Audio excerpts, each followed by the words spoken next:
Hello, welcome to Last Watch. It's where we watch TV and then we tell you about it. Today we're watching and talking about.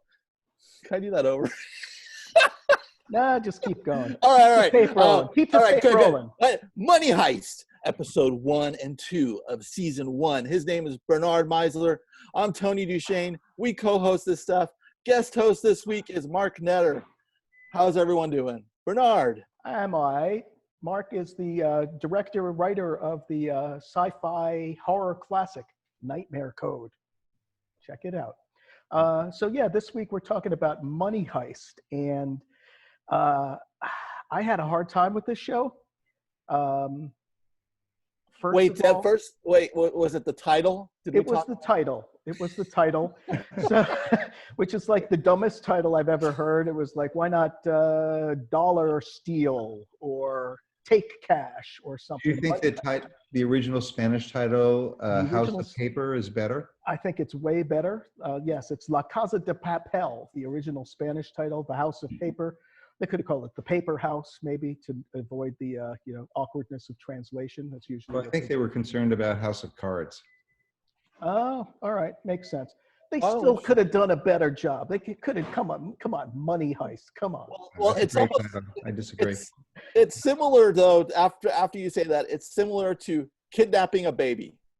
Yeah, exactly. I'd watch that. Yeah, and they couldn't call it. They couldn't call it Heist because that was the great Gene Hackman movie from about 20 years ago, which I think is still maybe the gold standard of heist movies, perhaps. Maybe it's up. Go back to Rafifi if you want to. Okay, well, all right. Classic, which I think actually this movie has taken some tips from. Okay, could be. You'll illuminate us about that shortly. This show. It's almost, so one thing that's interesting about this show is this was originally meant to be a limited series, and then it became very popular, and Netflix said, okay, here's some wheelbarrows full of cash, and apparently they moved from just shooting in Madrid to shooting in some international locations. I haven't seen those yet. I've only seen the first 2 episodes. And I'll say, I told Mark the other day that I'd watched the first 2 episodes, and I hadn't. It's just that it took me 2 sessions to get through the first episode, and it felt so long that I thought I'd watched 2 episodes. But then Mark told me he loved this, and I like when Netter tells me he loves something and he's obsessed with it. I gotta check it out.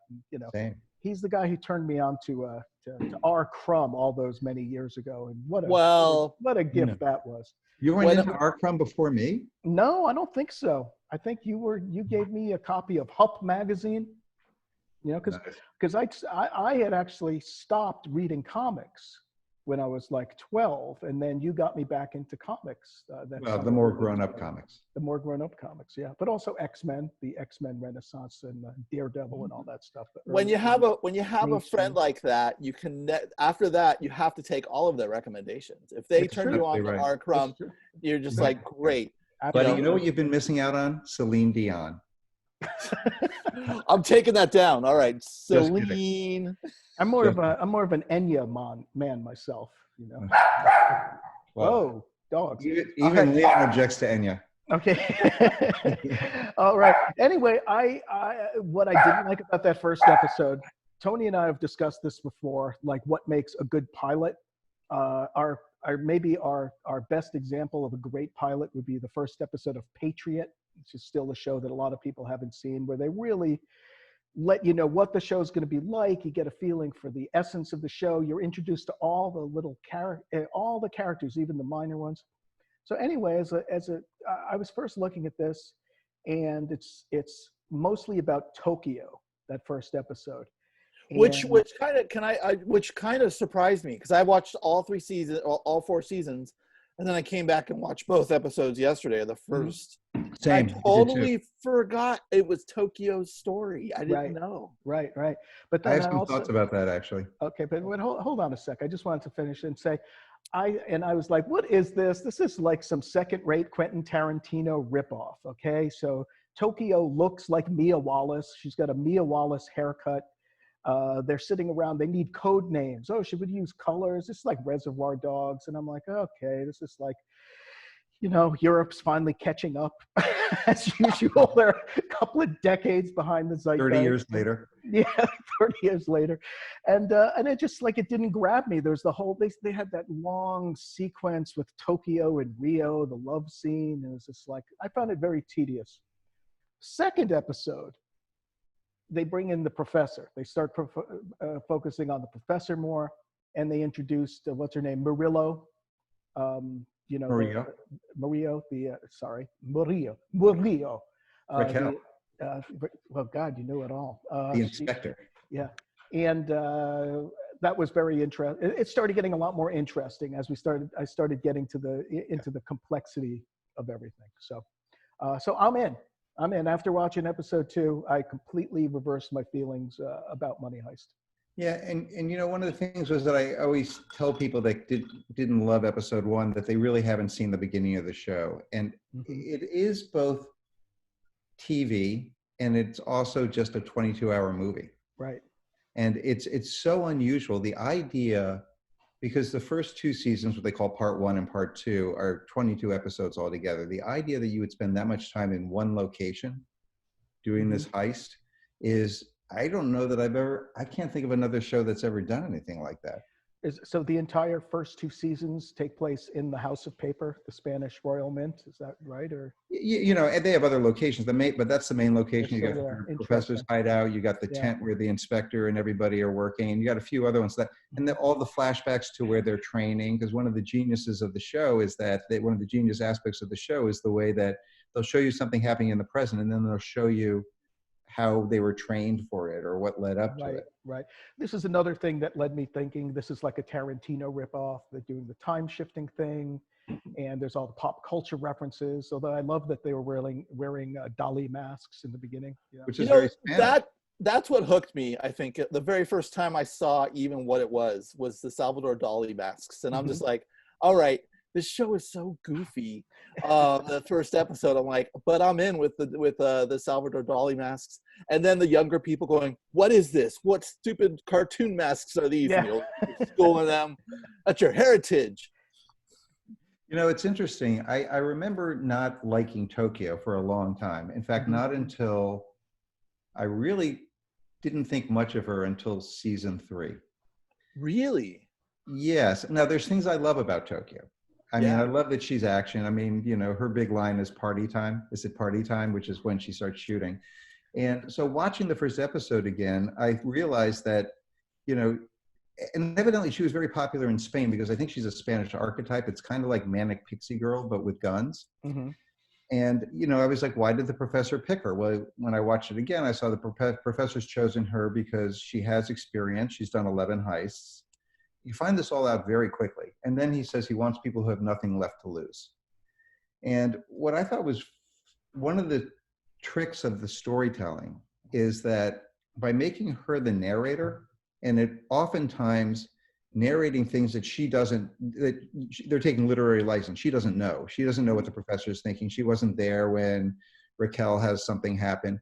So when it's a way of strengthening her character. And I think it's a way of making putting a young character at the center, because as the show develops, and this is not spoilers, but I mean, every major crime story, novel or movie is usually about a master criminal, and there has to be a master detective.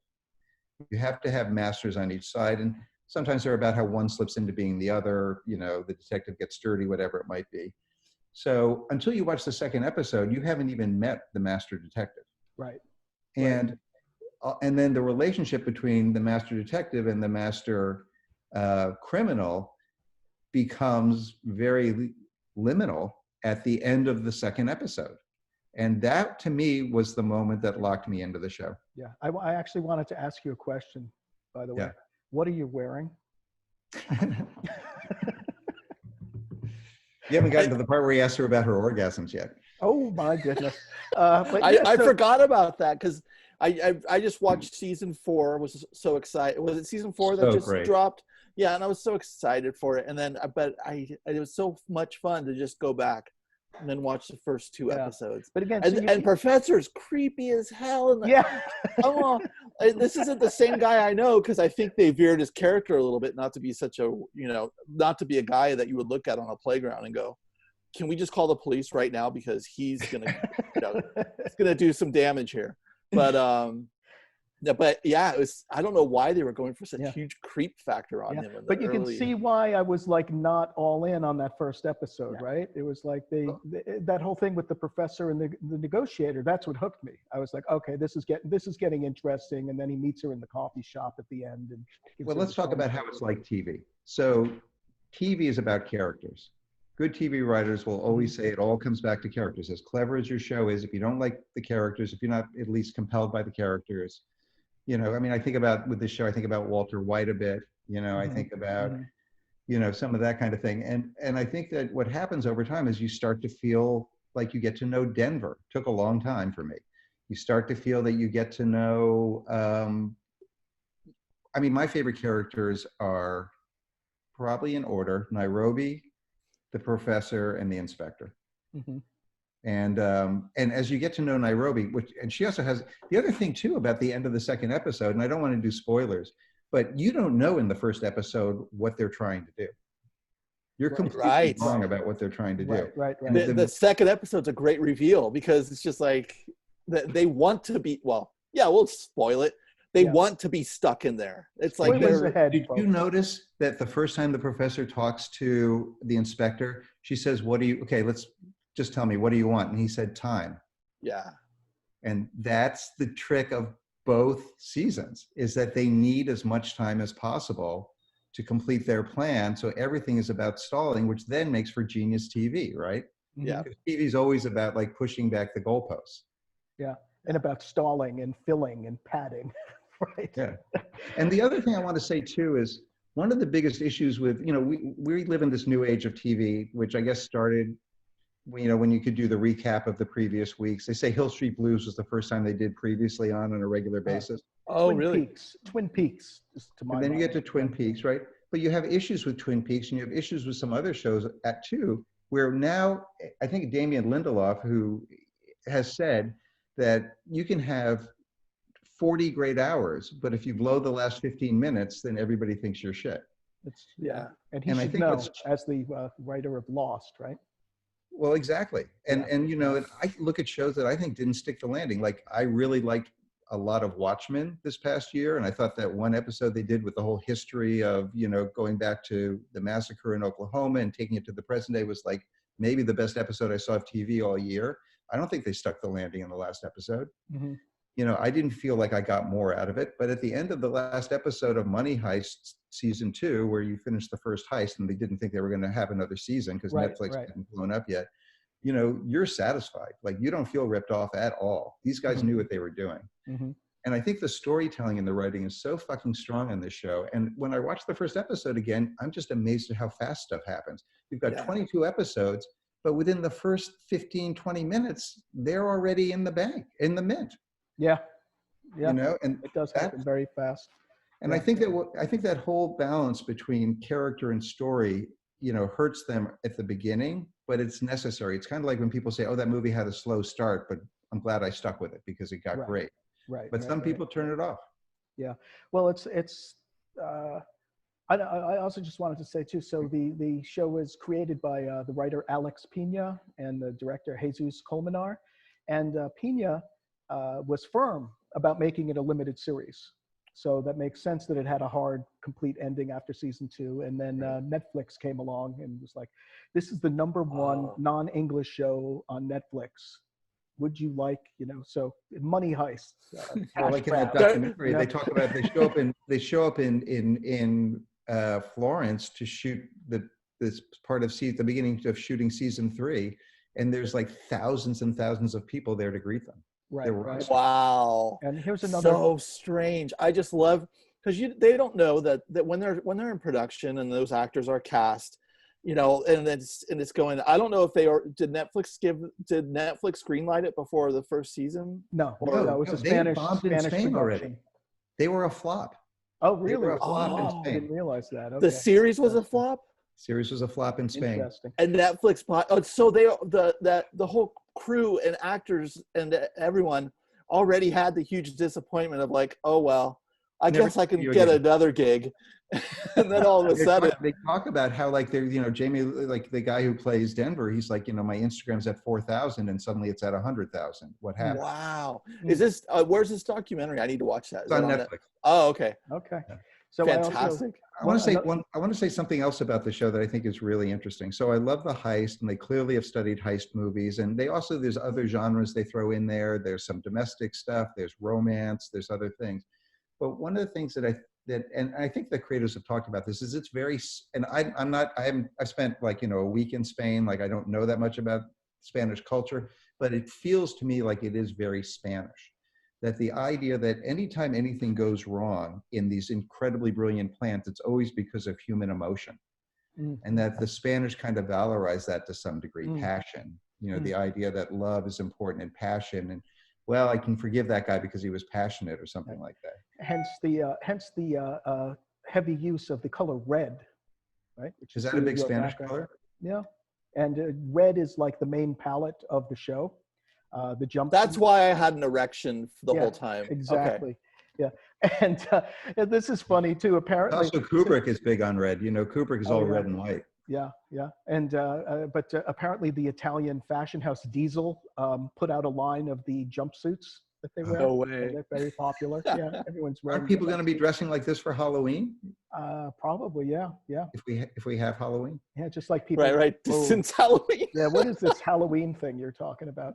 But when I go back to the Spanish thing, what was interesting to me is I remember reading this Jane Smiley book. What is it? 13 Ways to Look at the Novel. And she breaks down different genres, and one of the genres is epic. And the way that she defines epic is that it has to, part of the definition is that it has to say something about the national culture, about the country, about the nation, about the peoples. And that's where I think this show is so successful, is because it's got the micro stuff where you care about the characters, but ultimately it is sort of saying something about Spanish culture, or about, you know, and then I'm watching, you know, not to jump too far ahead, but I'm watching season 2 the other week, while there's, you know, protests happening in the streets. And in season 2, all the people are on the side of the robbers, and they're out in the streets wearing dolly masks and stuff. And I'm like, wait a minute, I was trying to escape when I turned on my Netflix. I want to say a couple of things about the Spanish aspect of this show. I believe this is probably the first Spanish TV show I've ever watched. I've watched a lot of Mexican shows over the years for one reason or another. And I also do not know Spain at all. It's one of the places in Europe where I really haven't been, one of the few places. I've been to Barcelona, but that's not really Spain. That's Catalonia. People would get mad at you if you started speaking Spanish. They seriously, they wanted you to speak English or French. They would, like, if you started speaking Spanish to them, they'd be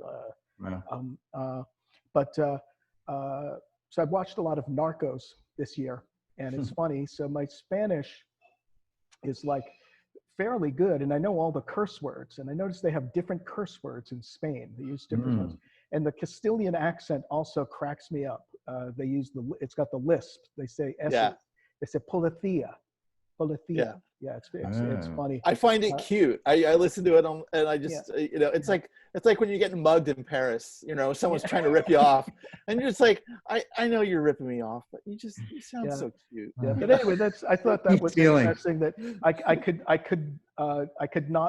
can understand the Spanish when I watch a show like Narcos or whatever, or I see Spanish characters in like Better Call Saul or whatever. They're speaking Spanish. I can pretty much understand them, but I really needed the subtitles for this one. Yes, I got to say, I just realized that myself, that because sometimes when I'm watching, just, you know, even with Better Call Saul, when they're talking Spanish, I'm getting the gist of everything. If I don't have the subtitles, I wouldn't know what the hell they were talking about with.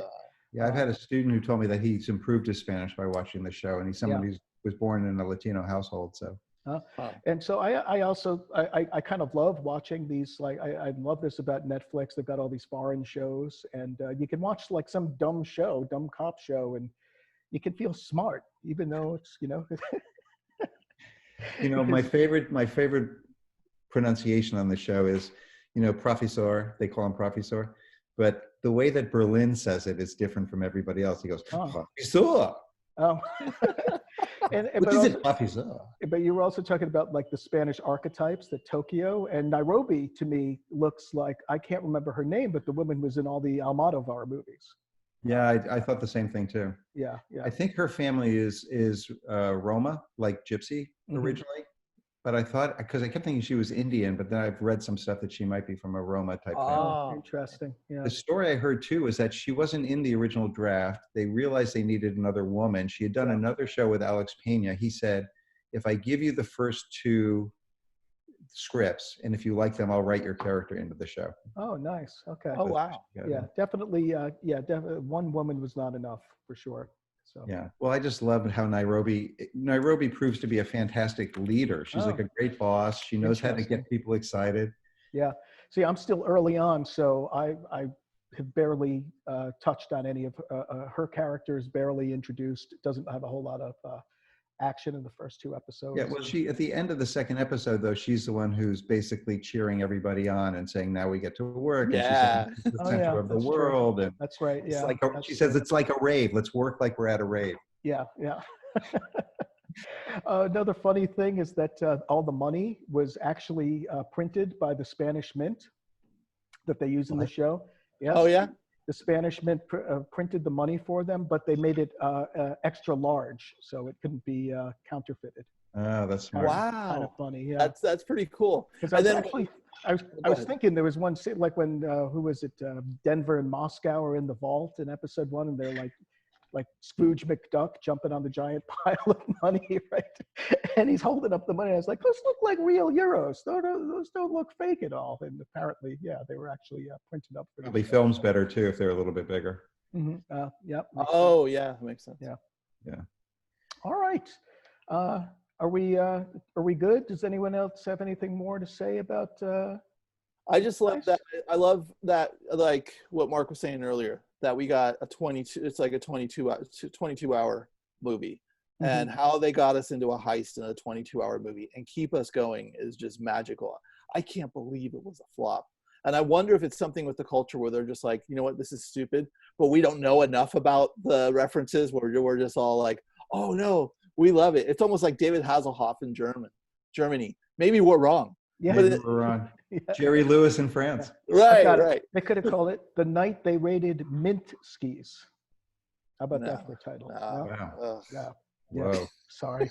That was a little rough. Need a little brain floss after that one. I'm going to get Tokyo to come and help me out. Yeah. All right. Are we good? We're good. All right. So Money Heist.